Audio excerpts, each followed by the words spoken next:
साक्षी घर में सबसे छोटी, माँ बाप और दो भाई बहन, दोनों भाई बहन की शादी हो गई थी। अब साक्षी के लिए लड़का देखने की बात चल रही थी। वो और उसकी सहेली घूमने गई हुई थी। तब एक होटल में लंच के लिए रुकी।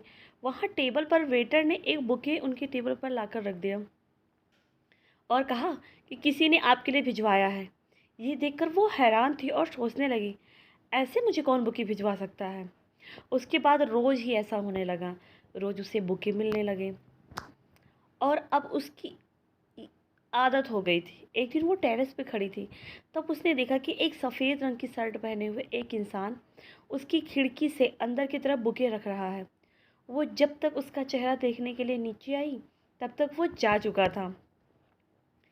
दूसरे ही दिन उसकी शादी पक्की हो गई। ये बात शायद फूल बेचने वाले को पता चल गई थी, क्योंकि उस दिन से बुके आना बंद हो गया था। साक्षी ने उस इंसान का चेहरा तक नहीं देखा था और ना ही वो उसे जानती थी। कुछ दिनों बाद शादी की तैयारियों में व्यस्त हो गई। वो जिस लड़के से उसकी शादी तय हुई थी, वो बिल्कुल शांत स्वभाव का था, पर हमेशा टेंशन में रहता था।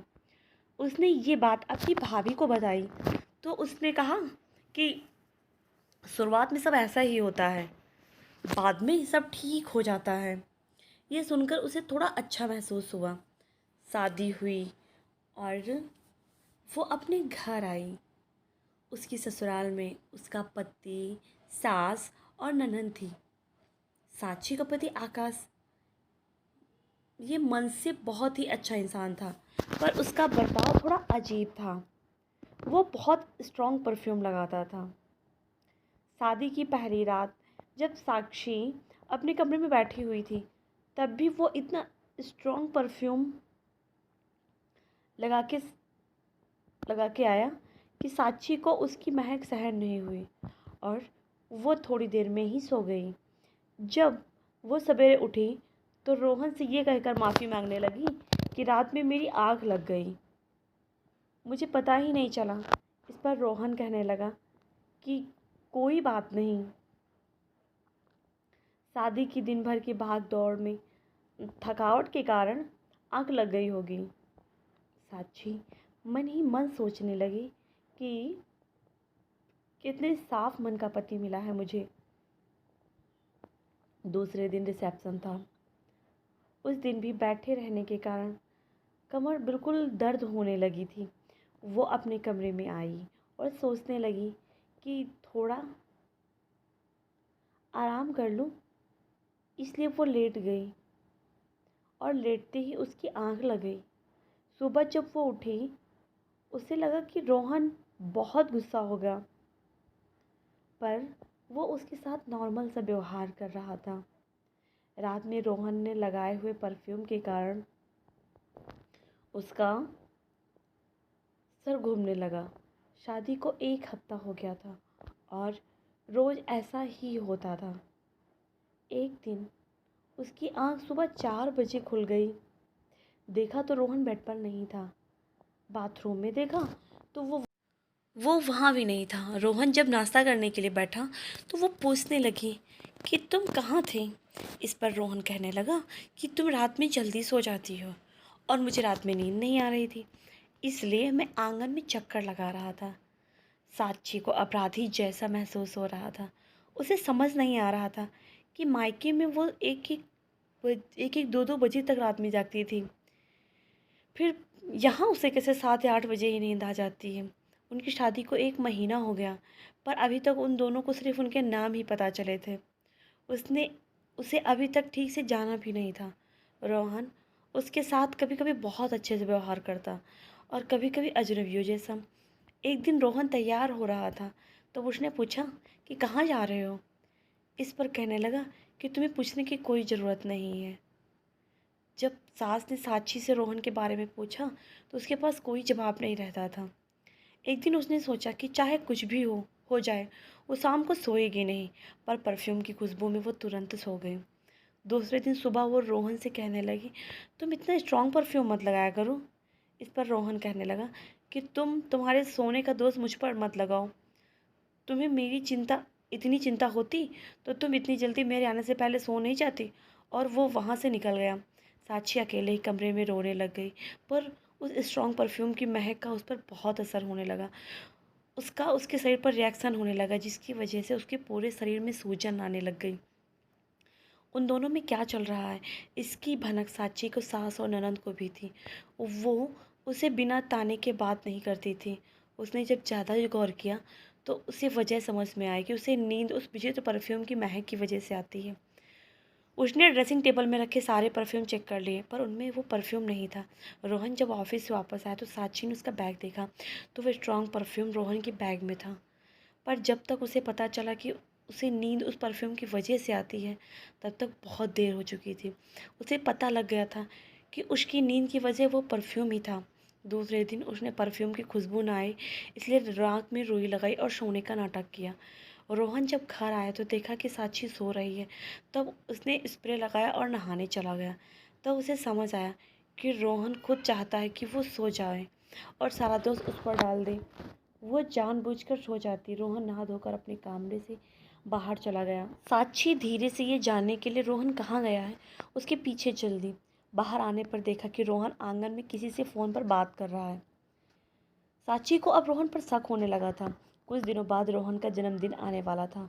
उसी वजह से साक्षी बाजार गई हुई थी और अचानक उसकी नज़र रोहन की गाड़ी पर पड़ी।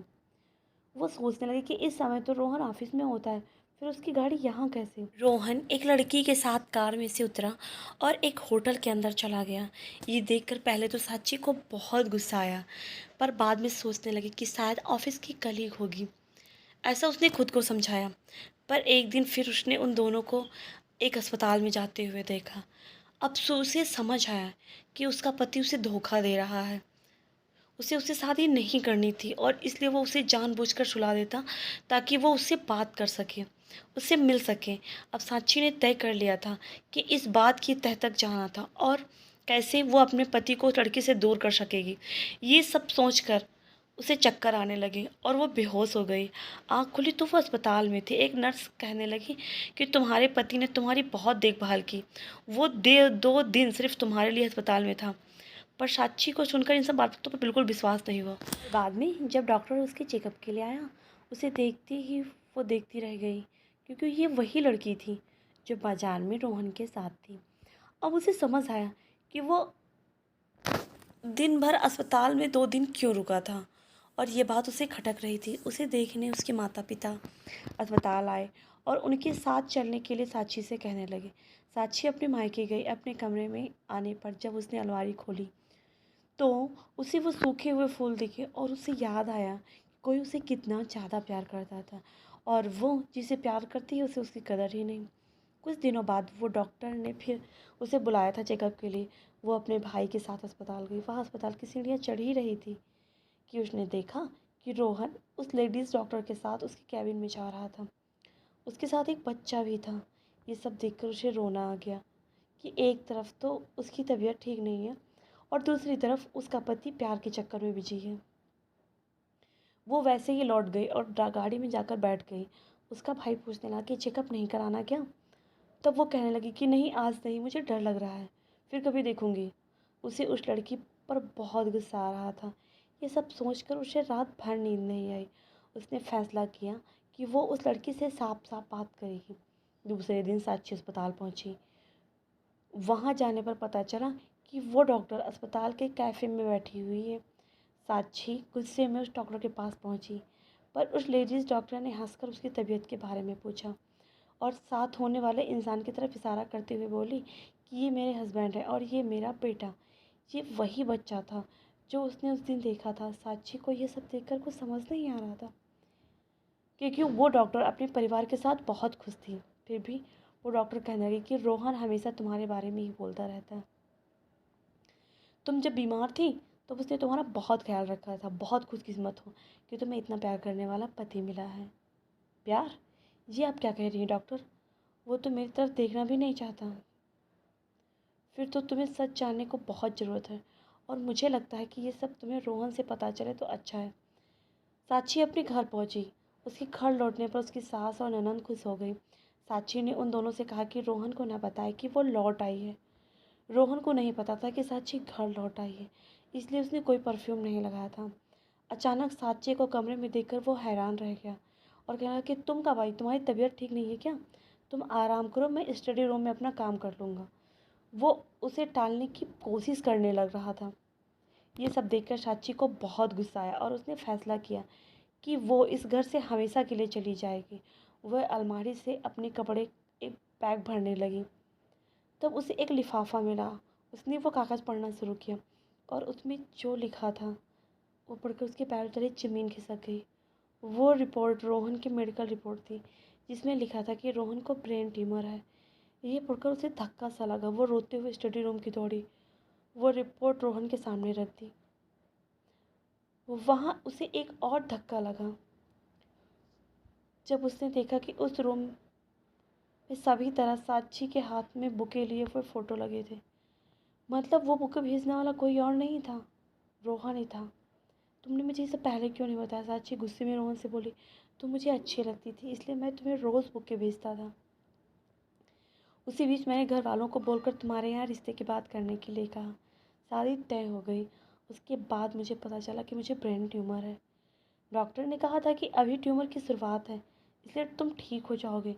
इसलिए मैंने घर में किसी को नहीं बताया। मुझे लगा कि मैं शादी से पहले ही ठीक हो जाऊंगा, पर डॉक्टर ने कहा 2-3 महीने या इससे ज़्यादा का भी समय लग सकता है। इसलिए मैं स्ट्रॉन्ग परफ्यूम लगाता ताकि तुम उसकी महक में सो जाओ और मैं थोड़ी देर बाद ही नहा लेता, जिससे कि उस परफ्यूम का असर निकल जाए। मैंने सोच लिया था कि तुम्हें इन सब के बारे में कभी पता ना चल पाए, क्योंकि अगर मैं ठीक नहीं हुआ तो मैं तुम्हें इस शादी के बंधन से आज़ाद कर दूँगा। वो जो लेडीज़ डॉक्टर है वो मेरी कॉलेज फ्रेंड है, मेरे दोस्त की बीवी, और मेरी डॉक्टर भी। मेरे ट्रीटमेंट उन्हीं के पास शुरू हुए। ये सब सुनकर साक्षी स्तंभ थी। उसके पास शब्द ही नहीं थे कुछ बोलने के लिए। वो रोहन से लिपट गई और कहने लगी,